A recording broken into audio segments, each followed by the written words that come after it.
Antes de un viaje de negocios importante, no podía olvidar la herencia que mi abuelo Emilio me había dejado. No era dinero ni propiedades, sino un pequeño cofre de madera tallada que había estado guardado en el desván de la casa familiar por más de 20 años. Me llamo Diego Hernández. Tengo 32 años y trabajo como ingeniero en una empresa de construcción en la Ciudad de México. Mi vida había sido bastante normal hasta que mi abuela Esperanza murió el mes pasado. Al limpiar su casa en Coyoacán, encontré el cofre entre sus pertenencias, junto con una carta que decía: para Diego, cuando esté listo para conocer la verdad sobre su abuelo. El cofre tenía un candado antiguo y por más que busqué, no encontré la llave. La carta no decía nada más, pero algo en mi interior me decía que era importante. Mis padres nunca hablaban mucho del abuelo Emilio, quien había muerto cuando yo tenía apenas 5 años. Solo sabía que había sido comerciante y que viajaba mucho por trabajo. Ahora, con mi maleta lista para volar a Monterrey por una presentación de proyectos que podría cambiar mi carrera, no podía dejar de pensar en ese cofre. Decidí llevarlo conmigo. Tal vez en el hotel tendría tiempo para investigar más sobre su contenido. Al cerrar la puerta de mi departamento, no sabía que ese pequeño cofre estaba a punto de cambiar mi vida para siempre. El vuelo a Monterrey fue tranquilo, pero mi mente no dejaba de dar vueltas alrededor del cofre que llevaba en mi equipaje de mano. Durante el vuelo, saqué la carta de mi abuela y la leí una vez más. Su letra temblorosa decía algo que no había notado antes. La llave está donde los recuerdos se encuentran con las estrellas. ¿Qué significaba eso? Mi abuela siempre hablaba en acertijos, pero esto sonaba particularmente misterioso. Al llegar al hotel en el centro de Monterrey, me registré y subí a mi habitación. Tenía unas horas antes de la cena de negocios, así que decidí examinar el cofre más detenidamente. Era hermoso, con tallados que parecían representar montañas y estrellas. En la parte inferior encontré algo que no había visto antes, unas pequeñas iniciales grabadas: E, H, R, M, 1965. E, H, seguramente eran las iniciales de mi abuelo, Emilio Hernández. Pero ¿quién era R, M? Estaba tan concentrado examinando el cofre que no escuché que tocaran la puerta. Cuando finalmente abrí, me encontré con una mujer de unos 50 años, elegantemente vestida, con ojos verde oliva muy expresivos. ¿Señor Hernández?, preguntó con voz suave pero firme. Sí, soy yo, respondí sorprendido. Mi nombre es Rosa Mendoza. Creo que tenemos que hablar sobre ese cofre que lleva consigo. Mi corazón se detuvo. ¿Cómo sabía ella sobre el cofre? Rosa Mendoza entró a mi habitación con la confianza de alguien que sabía exactamente lo que estaba haciendo. Sus ojos se dirigieron inmediatamente al cofre que había dejado sobre la cama. Ese cofre perteneció a mi padre, dijo con voz tranquila pero cargada de emoción. Y a su abuelo también. Me senté en el sillón de la habitación tratando de procesar lo que estaba escuchando. No entiendo. ¿Cómo supo que yo estaba aquí? ¿Cómo supo del cofre? Rosa se acomodó en la silla frente a mí y suspiró profundamente. He estado esperando este momento por muchos años, Diego. Mi padre, Rodolfo Mendoza, y su abuelo Emilio fueron socios en un negocio muy especial. Cuando ambos murieron, se llevaron un secreto que cambió nuestras familias para siempre. ¿Qué tipo de negocio?, pregunté, sintiendo que cada respuesta solo generaba más preguntas. Búsqueda de tesoros, respondió, y por un momento pensé que estaba bromeando, pero su expresión era completamente seria. Su abuelo y mi padre eran arqueólogos aficionados. Descubrieron algo increíble en 1965, algo que decidieron mantener en secreto hasta que fuera el momento adecuado. Señaló el cofre. Eso contiene un mapa, Diego. Un mapa que lleva a un descubrimiento que podría reescribir la historia de México. Mi mente luchaba por aceptar lo que estaba escuchando. ¿Un tesoro? ¿En serio? No cualquier tesoro. Rosa se inclinó hacia adelante. Los restos de una ciudad prehispánica que nadie ha encontrado oficialmente. Una ciudad que podría ser más importante que Teotihuacán. De repente mi presentación de negocios parecía muy poco importante. Pero tenemos un problema, continuó Rosa, mirando el candado del cofre. Ninguno de los dos tenemos la llave. Mi abuela dejó una pista, le dije mostrándole la carta. La llave está donde los recuerdos se encuentran con las estrellas. Rosa leyó la frase varias veces, sus ojos brillando con reconocimiento. Claro, el Observatorio de Monterrey. Su abuelo y mi padre solían ir allí para estudiar las estrellas y planificar sus expediciones. Era su lugar de encuentro secreto. ¿Cree que la llave esté allí?, pregunté, sintiendo una mezcla de escepticismo y emoción. Es posible, pero tendremos que ir esta noche. El observatorio cierra temprano y necesitaremos entrar sin permiso. Me reí nerviosamente. ¿Me está proponiendo que entremos ilegalmente a un edificio público? Diego, Rosa me miró directamente a los ojos. Si lo que creo que contiene ese cofre es real, estamos hablando de un descubrimiento que podría valer millones de pesos. Pero más importante aún, podría cambiar lo que sabemos sobre nuestras raíces mexicanas. Miré mi reloj. Tenía que estar en la cena de negocios en 2 horas. Mi carrera dependía de esa presentación del día siguiente. Pero algo en la voz de Rosa, algo en el misterio que rodeaba a mi abuelo, me decía que esta oportunidad no volvería a presentarse. Está bien, dije finalmente, pero primero tengo que ir a una cena de trabajo. ¿Podemos encontrarnos después? Rosa sonrió por primera vez desde que había llegado. A las 11 de la noche, en la entrada del Cerro de las Mitras. Desde allí podemos caminar al observatorio. Después que se fue, me quedé mirando el cofre. En unas pocas horas, mi vida de ingeniero había tomado un giro hacia la aventura que nunca había imaginado. La cena de negocios fue una tortura. Mientras mi jefe y los clientes hablaban sobre presupuestos y cronogramas de construcción, mi mente estaba completamente enfocada en Rosa, el cofre y la misteriosa aventura que me esperaba en unas horas. «Diego, ¿estás bien?», me preguntó mi jefe, Lick Morales. «Pareces distante». «Disculpe, solo estoy repasando mentalmente la presentación de mañana», mentí, forzando una sonrisa. A las 10:30 me disculpé, alegando que necesitaba descansar para el día siguiente. En realidad, tomé un taxi hacia el Cerro de las Mitras, con el cofre en una mochila y una linterna que había comprado en la tienda del hotel. Rosa ya estaba esperando, vestida completamente de negro y con una mochila propia que parecía contener herramientas profesionales. ¿Seguro que quiere hacer esto?, le pregunté mientras caminábamos por el sendero que llevaba al observatorio. «Diego, he estado preparándome para este momento durante 20 años. Cuando mi padre murió, dejó notas sobre este proyecto.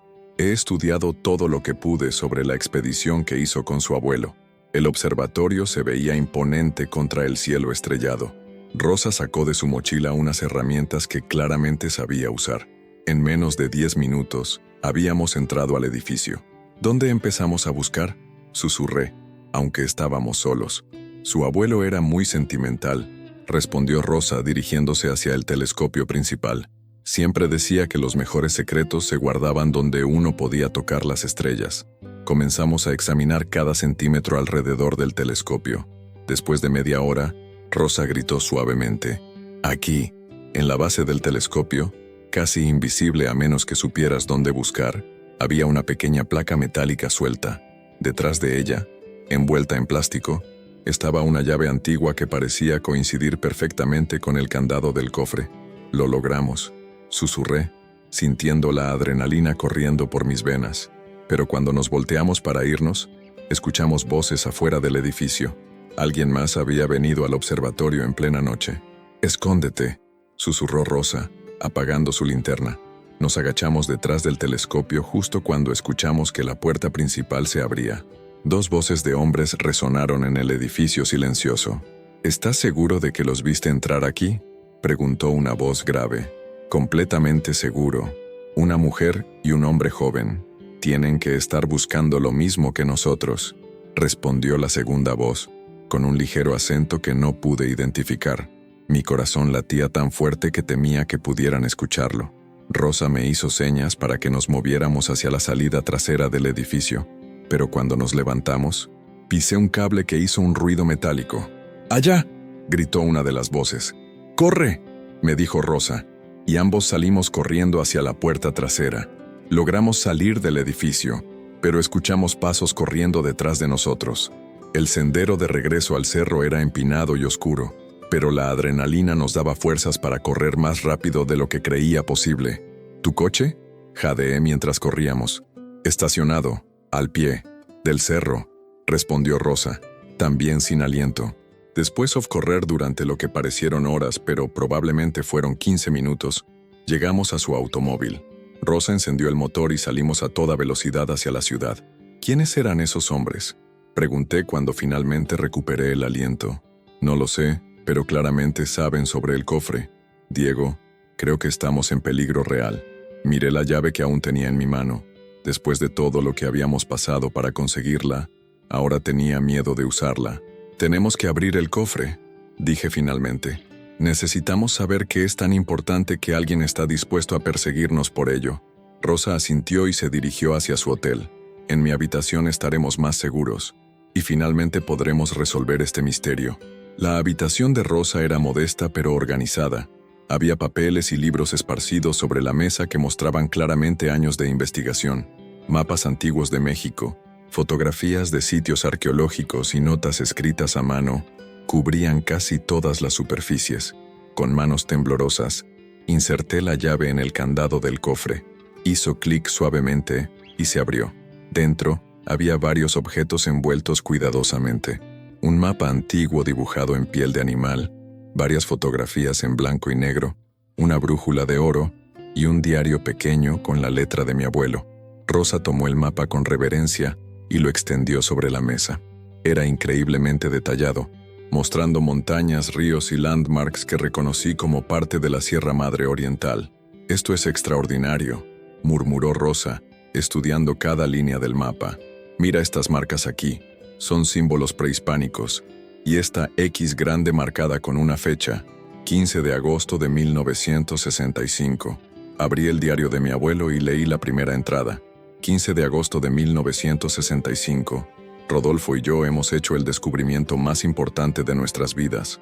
Hemos encontrado lo que creemos son los restos de Aztlán II, una ciudad que los aztecas construyeron en su migración hacia el Valle de México. Las estructuras están increíblemente bien preservadas, ocultas en una cueva natural en las montañas. Hemos decidido mantener este descubrimiento en secreto hasta que podamos estudiarlo completamente y asegurar que sea manejado apropiadamente. El gobierno mexicano debe saber, pero queremos estar seguros de que no caiga en manos incorrectas. Rodolfo y yo hemos acordado que si algo nos pasa, nuestros hijos deben continuar esta misión. El futuro de nuestro patrimonio cultural mexicano puede depender de ello. «Diego», Rosa me agarró del brazo, sus ojos brillando con emoción. «¿Te das cuenta de lo que esto significa? Aztlán II. Los historiadores han especulado sobre su existencia durante décadas». Seguí leyendo el diario. Mi abuelo describía artefactos de oro, murales intactos y evidencia de una civilización que podría cambiar todo lo que sabíamos sobre la migración azteca. «Pero hay algo más», dije, mostrándole una entrada posterior. «Escucha esto. Alguien más sabe sobre nuestro descubrimiento. Hemos notado que nos siguen. Rodolfo y yo hemos decidido sellar la entrada de la cueva hasta que sea seguro regresar». Rosa frunció el ceño. Eso explicaría por qué nunca regresaron, pero también significa que un golpe fuerte en la puerta nos interrumpió. Los dos nos congelamos. «Servicio de habitaciones», dijo una voz desde el pasillo. Pero Rosa no había pedido servicio de habitaciones, y eran las 2 de la mañana. «La ventana», susurró Rosa, rápidamente recogiendo el mapa y el diario. «Mi habitación está en el segundo piso, pero hay una escalera de emergencia». Los golpes en la puerta se hicieron más insistentes. «Abran, sabemos que están ahí». Ya no fingían ser servicio de habitaciones. Rosa metió todo en su mochila mientras yo abría la ventana. La escalera de emergencia estaba oxidada pero parecía sólida. «Vamos», dije comenzando a bajar. Justo cuando Rosa salía por la ventana, escuchamos que forzaban la puerta de la habitación. Bajamos lo más rápido posible y cuando llegamos al suelo, corrimos hacia el estacionamiento donde había dejado su coche. «¿A dónde vamos?», pregunté mientras Rosa encendía el motor. «A mi casa en la Ciudad de México. Allí tengo más información sobre la expedición de nuestros padres. Y más importante, tengo contactos en el Instituto Nacional de Antropología e Historia». Manejamos en silencio durante las primeras horas, ambos perdidos en nuestros pensamientos. El sol comenzaba a salir cuando paramos en una gasolinera para desayunar y cargar gasolina. «Diego», dijo Rosa mientras bebíamos café, «necesito contarte algo más. No soy solo la hija de Rodolfo Mendoza». Mi estómago se tensó. ¿Qué quiere decir? Soy arqueóloga profesional. He estado trabajando para el INAH durante los últimos 15 años, especializándome en sitios prehispánicos no descubiertos. Se detuvo, mirando su café. Cuando supe sobre ti y el cofre, pedí vacaciones para poder investigar esto personalmente. ¿Por qué no me lo dijo antes? Porque quería estar segura de que eras de confianza y porque oficialmente, el INAH no puede apoyar expediciones no autorizadas a sitios arqueológicos potenciales.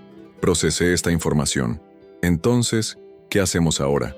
¿Vamos oficialmente o mantenemos esto en secreto? Rosa sonrió tristemente. Diego, después de lo que pasó anoche, creo que ya no tenemos opción. Alguien más sabe sobre este descubrimiento y están dispuestos a usar la fuerza para obtenerlo. Necesitamos encontrar esa ciudad antes que ellos. Miré hacia la carretera que llevaba de regreso a la Ciudad de México, luego hacia las montañas donde supuestamente se encontraba Aztlán II. ¿Qué tan lejos está el sitio?, pregunté. Según el mapa, aproximadamente 6 horas en coche hacia el sur, en una zona muy remota de la Sierra Madre. Tomé una decisión que cambiaría todo. No vamos a la Ciudad de México, vamos directamente a las montañas. ¿Estás loco? Rosa me miró como si hubiera perdido la razón. No tenemos equipo, no tenemos permisos, y claramente hay personas peligrosas siguiéndonos. Exactamente por eso tenemos que ir ahora, argumenté. Si regresamos a la ciudad, tendremos que lidiar con burocracia, permisos y tiempo que no tenemos. Esas personas, quien quiera que sean, obviamente conocen nuestros movimientos. Nuestra única ventaja es que tenemos el mapa y ellos no. Rosa se quedó pensativa por varios minutos, estudiando el mapa que habíamos extendido sobre la mesa de la gasolinera. Necesitaríamos suministros básicos, dijo finalmente. Comida, agua, equipo de campamento y herramientas de excavación básicas. ¿Eso significa que lo haremos? Significa que eres muy persuasivo y probablemente muy tonto, respondió, pero estaba sonriendo. Pero tienes razón. Si esperamos, podríamos perder esta oportunidad para siempre. Pasamos la siguiente hora comprando suministros en el pueblo más cercano. Rosa demostró ser increíblemente práctica, seleccionando equipo con la experiencia de alguien que había hecho esto antes. Yo contribuí pagando todo y tratando de no pensar en mi presentación de negocios que se suponía que tenía lugar en unas pocas horas. Mi teléfono sonó justo cuando estábamos cargando las últimas cosas en el coche. Era mi jefe. Diego, ¿dónde estás? La presentación es en 2 horas. Miré a Rosa, quien estaba estudiando el mapa y marcando nuestra ruta. Miré las montañas en la distancia, donde posiblemente se encontraba un descubrimiento que podría cambiar la historia. Licenciado Morales, dije lentamente, tengo una emergencia familiar. No podré hacer la presentación. ¿Qué? Diego, esto podría costarte tu trabajo. Lo entiendo, señor, pero hay cosas más importantes que el trabajo. Colgué el teléfono y lo apagué. Rosa me miró con una mezcla de admiración y preocupación. ¿Estás seguro de esto?, preguntó. Nunca he estado más seguro de algo en mi vida, respondí, y me di cuenta de que era completamente cierto. Nos subimos al coche y nos dirigimos hacia las montañas, siguiendo el mapa de 60 años de antigüedad hacia un destino que podría no existir, perseguidos por enemigos desconocidos, buscando una ciudad perdida que podría cambiar todo lo que sabíamos sobre nuestro pasado. Era la aventura más loca e irresponsable de mi vida, y no podría haber estado más emocionado. Después de 4 horas manejando por carreteras cada vez más estrechas y empinadas, llegamos al punto donde el mapa indicaba que debíamos dejar el coche y continuar a pie. Era un área tan remota que no habíamos visto otro vehículo en la última hora. Según las notas de mi abuelo, dije consultando el diario, la entrada de la cueva está aproximadamente a 3 kilómetros de aquí, siguiendo un arroyo seco hacia el noreste. Rosa ajustó su mochila y revisó su brújula profesional. El terreno se ve difícil pero factible. Si mantenemos un buen paso, podríamos llegar antes del anochecer. Comenzamos la caminata bajo el sol del mediodía. Las montañas eran hermosas pero desafiantes, con rocas sueltas y vegetación espesa. Rosa demostró estar en mucho mejor forma física que yo, manteniéndose constantemente adelante mientras yo luchaba por mantener el ritmo. ¿Cómo supiste tanto sobre expediciones?, pregunté durante un descanso, jadeando un poco. Mi trabajo con el INAH me ha llevado a muchos sitios remotos, pero también se detuvo como si decidiera cuánto contarme. También he estado preparándome para este día específico durante años. Después de que mi padre murió, encontré sus notas sobre la expedición con tu abuelo. Sabía que algún día tendría que terminar lo que comenzaron. ¿Por qué es tan importante para ti? Rosa se sentó en una roca y miró hacia las montañas que se extendían ante nosotros. Diego, México tiene una historia tan rica, pero mucho de ella se ha perdido o sido mal interpretado. Si realmente encontramos a Aztlán II, no solo será un descubrimiento arqueológico increíble, será una oportunidad de entender mejor quiénes somos como pueblo mexicano. Sus palabras me conmovieron. Toda mi vida había trabajado construyendo edificios modernos, pero aquí estaba, buscando algo que podría conectarnos con nuestras raíces más profundas. Después de 2 horas más de caminata, encontramos el arroyo seco que mencionaba el mapa. Era apenas un surco en la tierra, pero la dirección coincidía perfectamente con las indicaciones de mi abuelo. «Estamos cerca», dijo Rosa, consultando el mapa nuevamente. Según esto, la entrada debería estar donde el arroyo hace una curva pronunciada hacia la izquierda, cerca de una formación rocosa que parece un águila. Seguimos el arroyo durante otra hora, hasta que Rosa se detuvo abruptamente. «Ahí», señaló hacia adelante. Una formación rocosa natural se alzaba contra el cielo, y con un poco de imaginación, realmente parecía un águila con las alas extendidas, y justo debajo de ella, casi oculta por la vegetación, se veía lo que parecía ser una abertura en la montaña. Habíamos encontrado la entrada de la cueva. La entrada de la cueva era más pequeña de lo que había esperado, apenas lo suficientemente grande para que una persona pasara agachada.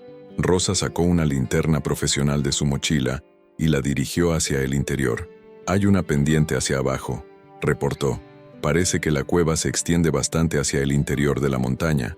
Antes de entrar, examinamos la entrada más cuidadosamente.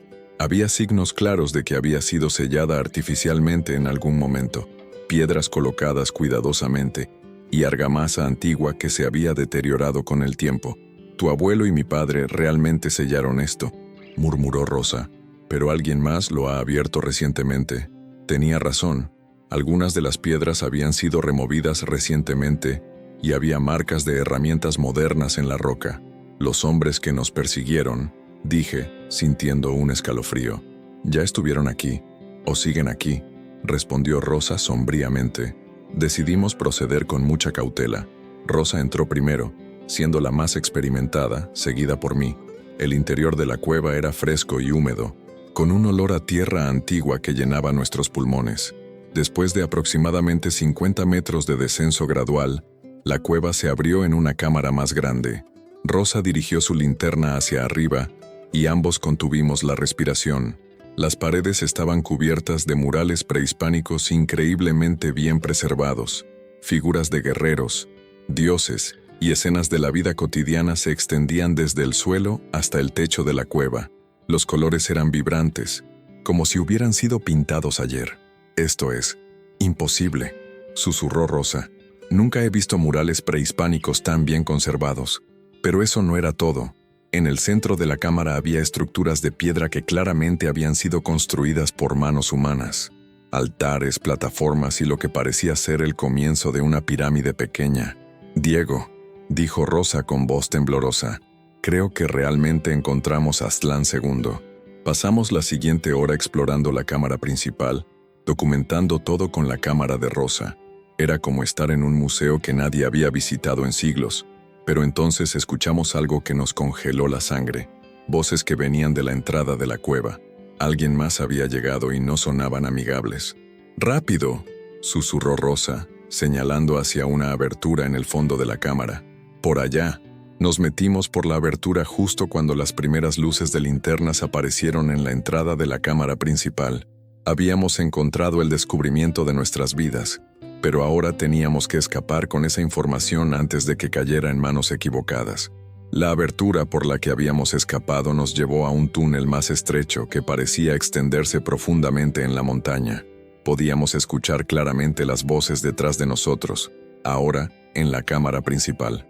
«Aquí están», gritó una voz en inglés con acento americano. «Los murales están intactos».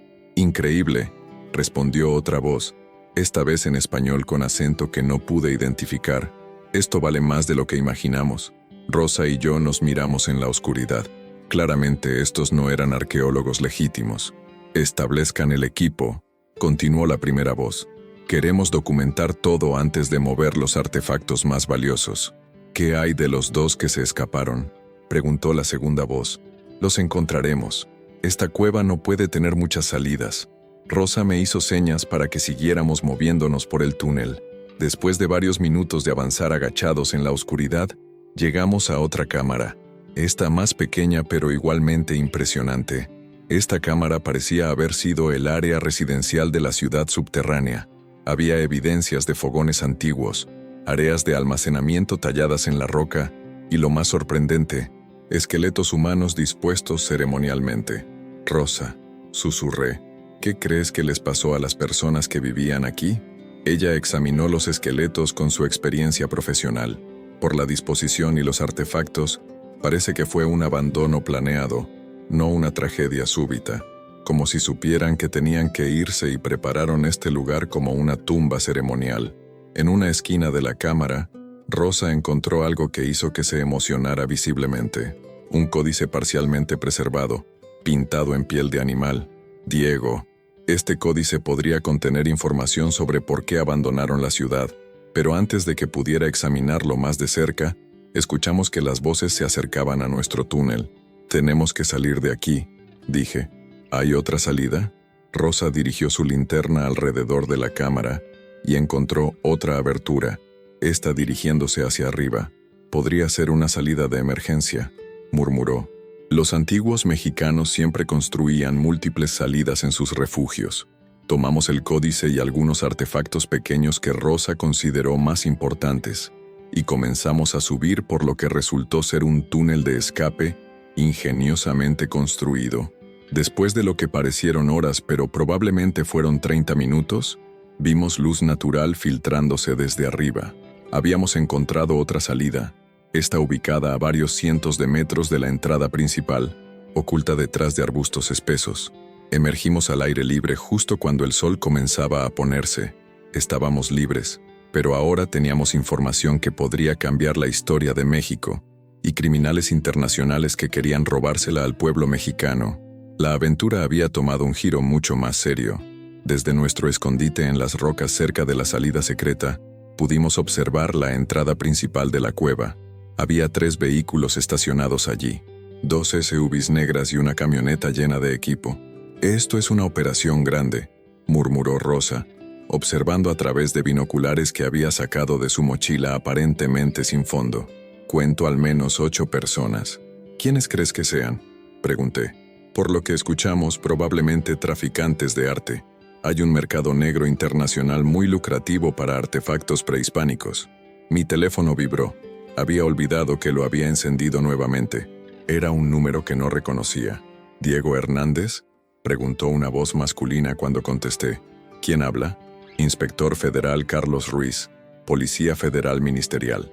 Estamos en camino a su ubicación. No se mueva de donde está. Colgué inmediatamente, pero Rosa había escuchado. ¿Cómo supieron dónde estamos?, preguntó con suspicacia en su voz. No lo sé, pero tal vez sea algo bueno, si son realmente Policía Federal. O tal vez son parte del problema. Rosa interrumpió. Diego, en mi experiencia con el INAH, he visto muchos casos donde las autoridades no siempre son los buenos. Estábamos debatiendo qué hacer cuando escuchamos helicópteros acercándose. 2 helicópteros militares aparecieron sobre las montañas, dirigiéndose directamente hacia la cueva. Esos son del ejército mexicano, dijo Rosa, reconociendo las marcas. Los helicópteros aterrizaron cerca de los vehículos de los saqueadores, y soldados armados salieron rápidamente. Pudimos escuchar gritos y confusión desde la entrada de la cueva. Uno de los soldados comenzó a caminar hacia nuestra posición con una radio en la mano. «Señor Hernández, señora Mendoza», gritó. «Soy el capitán García. El inspector Ruiz nos envió para escoltarlos de regreso a salvo». Rosa y yo nos miramos. «¿Cómo saben nuestros nombres?», susurré. «También sabemos sobre el descubrimiento», continuó el capitán. «El gobierno mexicano está muy interesado en proteger este sitio arqueológico. Después de varios minutos de deliberación, decidimos rebelarnos. Si eran realmente militares mexicanos, teníamos mejores oportunidades con ellos que escondiéndonos en las montañas. El capitán García resultó ser un hombre serio de unos 40 años, que nos trató con respeto profesional. ¿Cómo supieron sobre nosotros?, preguntó Rosa. El inspector Ruiz ha estado investigando este grupo de traficantes por meses. Cuando interceptaron comunicaciones sobre una cueva en esta área y luego rastrearon sus movimientos desde Monterrey, conectaron los puntos. Nos escoltaron hacia los helicópteros, donde pudimos ver que los saqueadores habían sido arrestados y su equipo confiscado. ¿Qué va a pasar con el sitio?, le pregunté.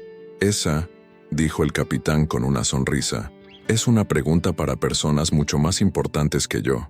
3 días después estábamos en las oficinas del Instituto Nacional de Antropología e Historia, en la Ciudad de México, en una reunión que incluía al director general del INAH, representantes de la Secretaría de Cultura y varios arqueólogos de renombre internacional.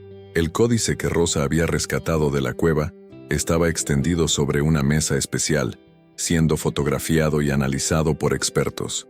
Señora Mendoza, dijo el director general, su trabajo preliminar de traducción de este códice es extraordinario. Parece confirmar que efectivamente se trata de Aztlán II, una ciudad de transición construida durante la migración azteca hacia el Valle de México. Rosa asintió profesionalmente, pero pude ver la emoción en sus ojos. Director, el sitio también contiene información sobre por qué fue abandonado. Según el códice, recibieron advertencias de que una gran sequía se acercaba, así que la población se trasladó gradualmente hacia tierras más fértiles. Y señor Hernández, continuó el director, volteándose hacia mí, entendemos que su abuelo y el padre de la señora Mendoza documentaron este sitio hace décadas. Sí, señor. Mi abuelo dejó diarios detallados sobre el descubrimiento, lo que nos lleva a una propuesta oficial, dijo una mujer elegante que se había presentado como la subsecretaria de Patrimonio Cultural. El gobierno mexicano quiere designar este sitio como Patrimonio Cultural de la Nación y abrir una excavación oficial. Señora Mendoza, continuó, nos gustaría ofrecerle dirigir el proyecto arqueológico. Su experiencia y conocimiento personal del sitio la hacen la candidata ideal. Rosa se quedó sin palabras por un momento. Sería un honor. Y señor Hernández, me dijo la subsecretaria, aunque su experiencia es en ingeniería civil, nos gustaría contratarlo como consultor para el proyecto de infraestructura necesaria para convertir el sitio en un museo y centro de investigación. No podía creer lo que estaba escuchando. En una semana, había pasado de ser un ingeniero común a ser parte de uno de los descubrimientos arqueológicos más importantes de México. Por supuesto, agregó el director, todo esto depende de que ambos estén dispuestos a dedicar los próximos años de sus vidas a este proyecto. Miré a Rosa, quien me devolvió la mirada con una sonrisa que conocía la respuesta. Acepto, dijimos al unísono. 6 meses después, el sitio de Aztlán II se había convertido en una de las excavaciones arqueológicas más importantes de América. Rosa dirigía un equipo de arqueólogos internacionales, mientras yo supervisaba la construcción de laboratorios, senderos para visitantes y instalaciones de investigación. Pero había algo que no encajaba. Rosa, le dije una tarde mientras revisábamos los planos de excavación en nuestro campamento base, ¿has notado algo extraño en los diarios de mi abuelo? ¿A qué te refieres? Las fechas. Según el diario, mi abuelo y tu padre descubrieron la cueva el 15 de agosto de 1965. Pero también hay entradas sobre visitas posteriores hasta diciembre de ese mismo año. Rosa frunció el ceño. Eso no es extraño. Probablemente regresaron varias veces para documentar mejor el sitio. Pero entonces, continué, ¿por qué la sellaron?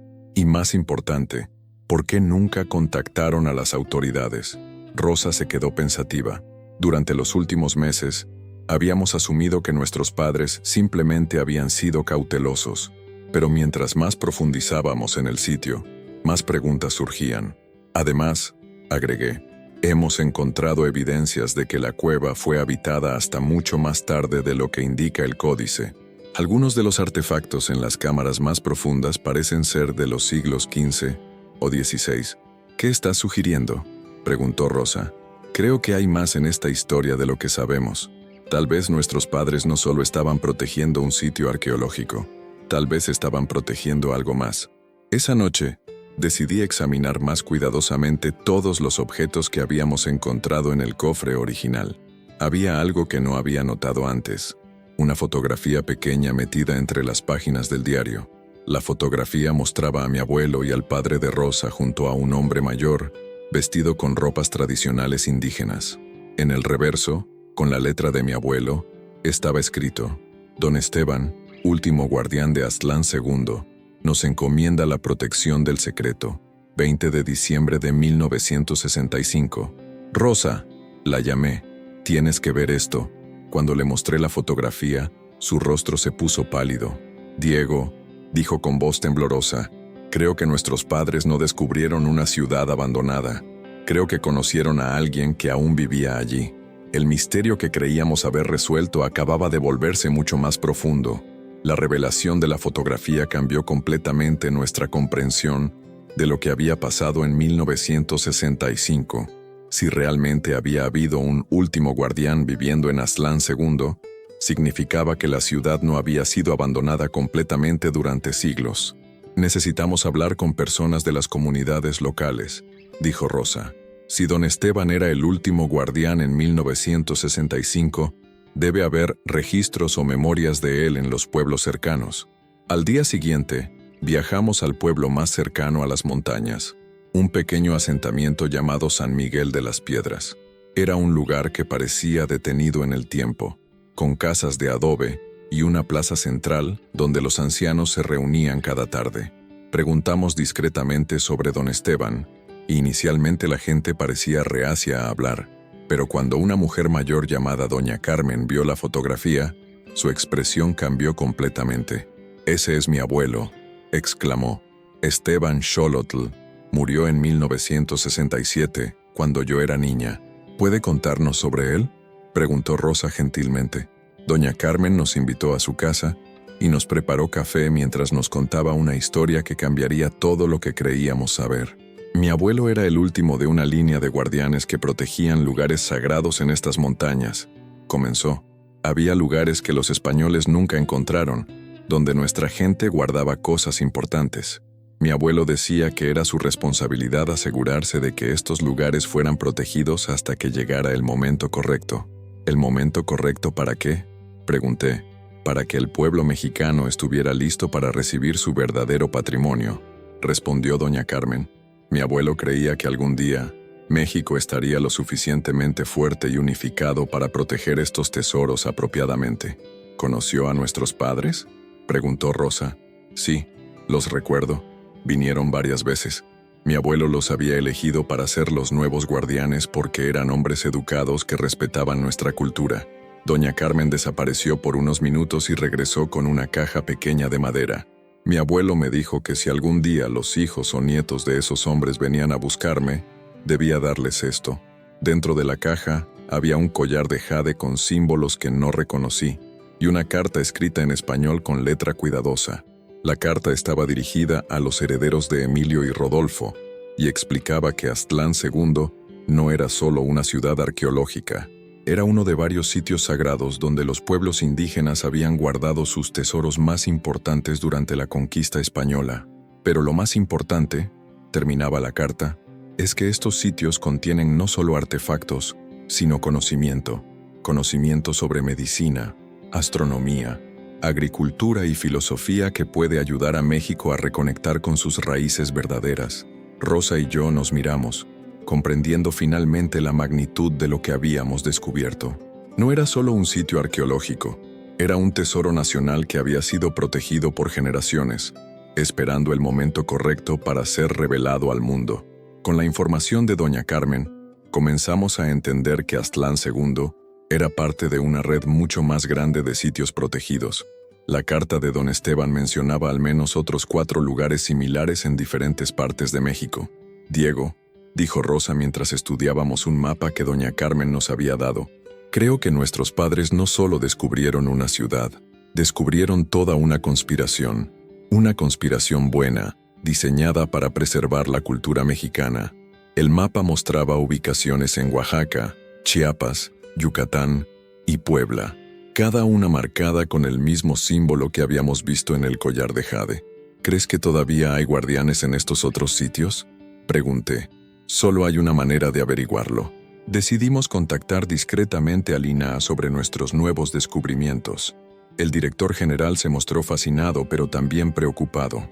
Si realmente existe esta red de sitios protegidos, nos dijo en una reunión privada, necesitamos proceder con mucha cautela. La política cultural en México es muy sensible, especialmente cuando involucra comunidades indígenas. ¿Qué propone?, preguntó Rosa. Que visiten discretamente estos otros sitios. Confirmen si realmente existen y si hay comunidades locales que los protejan, pero no como arqueólogos oficiales del gobierno, como, digamos, turistas interesados en la cultura local. Así comenzó la fase más emocionante de nuestra aventura. Durante los siguientes meses, Rosa y yo viajamos por todo México, siguiendo el mapa de Don Esteban y conectándonos con comunidades que habían estado guardando secretos por generaciones. En Oaxaca, encontramos una cueva llena de códices perfectamente preservados, protegida por una familia zapoteca que había mantenido la tradición de guardianes por más de 500 años. En Chiapas, descubrimos ruinas mayas que no aparecían en mapas oficiales, cuidadas por una comunidad tzotzil que tenía conocimientos astronómicos increíblemente precisos. En Yucatán, una familia maya nos mostró cenotes sagrados donde habían preservado artefactos y conocimientos sobre medicina tradicional que podrían revolucionar tratamientos modernos. Cada lugar tenía su propio guardián, cada guardián tenía su propia historia, pero todos compartían la misma misión: proteger el patrimonio cultural de México hasta que el país estuviera listo para recibirlo apropiadamente. Rosa, le dije una noche mientras acampábamos cerca del último sitio en Puebla, ¿te das cuenta de lo que hemos encontrado? No es solo historia, es un tesoro nacional que podría cambiar cómo México se ve a sí mismo, y la responsabilidad que eso conlleva, respondió, mirando las estrellas. Ahora entiendo por qué nuestros padres mantuvieron esto en secreto. No estaban listos para la magnitud de lo que habían descubierto, pero nosotros sí lo estamos, dije con convicción. Eso espero, Diego, porque creo que estamos a punto de cambiar la historia de nuestro país. Un año después de abrir el cofre de mi abuelo, estábamos de pie en el Palacio Nacional, frente al presidente de México y los medios de comunicación más importantes del país. Rosa lucía elegante en un traje tradicional mexicano, y yo llevaba el collar de jade que don Esteban había preservado para este momento. Ciudadanos mexicanos, comenzó el presidente, hoy es un día histórico para nuestro país. Gracias al trabajo valiente de la doctora Rosa Mendoza y el Ingian Diego Hernández, hemos descubierto una red de 5 sitios arqueológicos que representan el tesoro cultural más importante encontrado en México en el siglo XXI. Los flashes de las cámaras llenaron el salón, mientras el presidente continuó explicando cómo estos sitios no solo contenían artefactos invaluables, sino también conocimientos tradicionales que podrían beneficiar a México en áreas como medicina, agricultura y astronomía. Pero lo más importante, agregó, es que estos descubrimientos han sido posibles gracias a la colaboración entre comunidades indígenas que han protegido estos tesoros por generaciones y arqueólogos modernos que respetan y valoran esta herencia.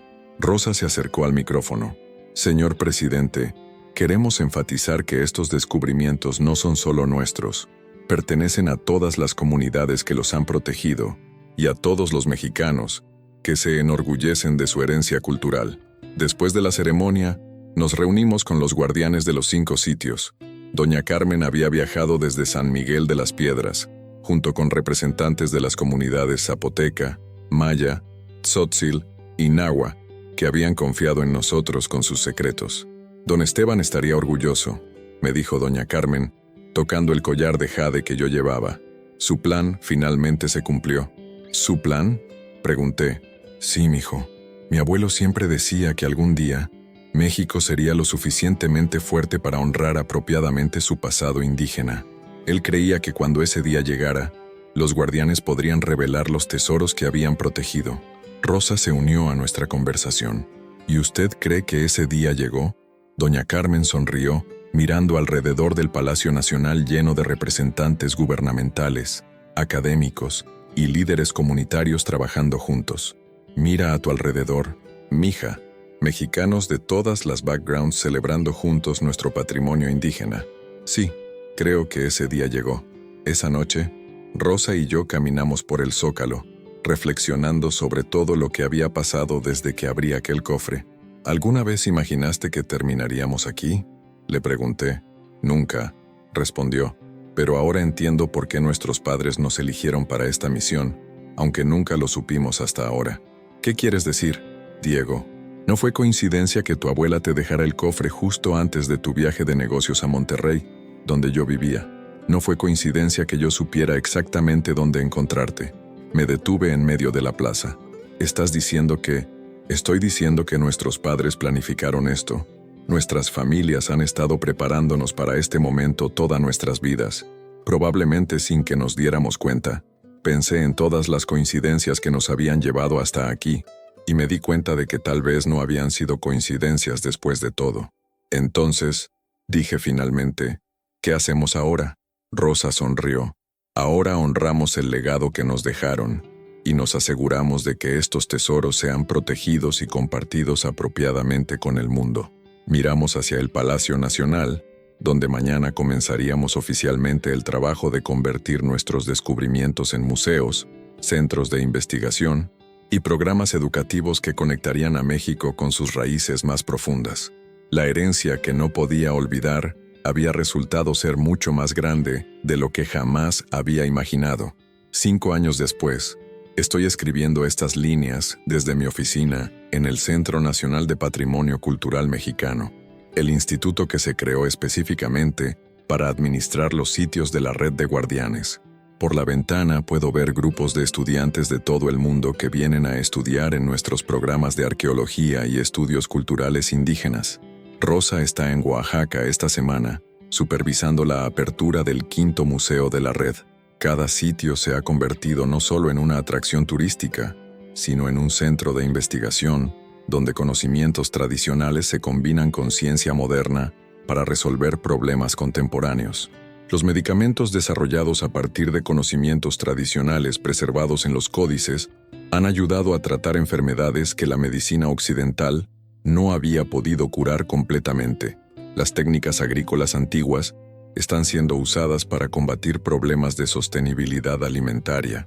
Los conocimientos astronómicos de las comunidades mayas han contribuido a investigaciones espaciales internacionales.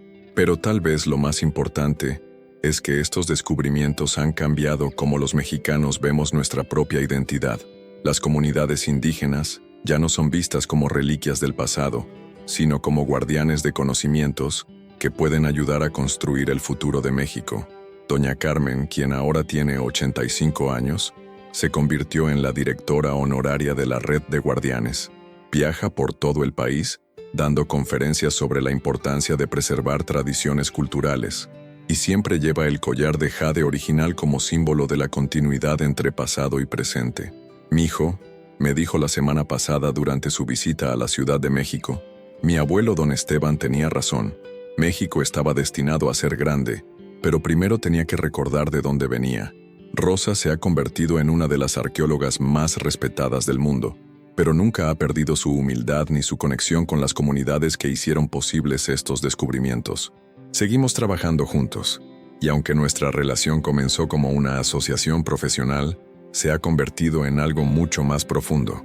En cuanto a mí, nunca regresé a mi trabajo de construcción convencional. Resulta que construir puentes entre el pasado y el presente es mucho más satisfactorio que construir edificios comerciales. Mi especialidad ahora es diseñar instalaciones que preserven sitios arqueológicos mientras los hacen accesibles para investigación y educación. Pero la historia no termina aquí. La semana pasada recibimos una carta de una comunidad en Guatemala que dice tener conocimiento de sitios similares en Centroamérica. Rosa y yo vamos a viajar allá el próximo mes para investigar. Parece que la red de guardianes se extiende más allá de México, y nuestra aventura está lejos de terminar. Al cerrar el diario que he estado escribiendo sobre toda esta experiencia, pienso en mi abuelo Emilio, y en cómo una simple herencia cambió no solo mi vida, sino potencialmente el futuro de mi país. Antes de un viaje de negocios importante, no podía olvidar la herencia que mi abuelo me había dejado. Resulta que esa herencia no era solo para mí, sino para todo México. Y ahora, cada día que paso trabajando para preservar y compartir nuestro patrimonio cultural, estoy creando una nueva herencia para las futuras generaciones de mexicanos. La aventura continúa, y no podría estar más emocionado por lo que viene después.